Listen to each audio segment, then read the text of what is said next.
వంటగదిలో శుక్రవారం ఏం చేయాలంటే, శుక్రవారం ఉదయం 6 నుంచి 7 మధ్యలో, మధ్యాహ్నం 1 నుంచి 2 మధ్యలో, రాత్రి 8 నుంచి 9 మధ్యలో ఉన్న సమయాన్ని శుక్రహోర అంటారు. ఈ శుక్రహోరలు ఉన్న టైంలో పళ్ళెల్లో దొడ్డుప్పు పోసి ఆ దొడ్డుప్పు మీద ఒక పసుపు కొమ్ము ఉంచాలి. అంటే ఉదయం 6 నుంచి 7 మధ్యలో శుక్రవారం పళ్ళెల్లో దొడ్డుప్పు పోయండి, ఒక పసుపు కొమ్ము ఉంచండి.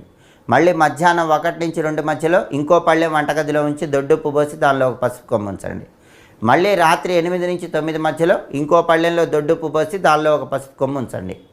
ఇలా చేసి మర్నాడు శనివారం ఆ 3 పళ్ళేల్లో ఉన్న దొడ్డుప్పు, పసుపు కొమ్ములు ఎవరు తొక్కని చోట చెట్టు మొదట్లో వేయాలి. ఇలా శుక్రవారం వంటగదిలో శుక్రహోరలు ఉన్న సమయంలో ఎవరైతే ఈ పరిహారం పాటిస్తారో వాళ్ళ ఇంట్లో ఉన్నటువంటి వంటగదిలోకి ధన ఆకర్షణ పెరుగుతుందని పరిహార శాస్త్రంలో చెప్పారు.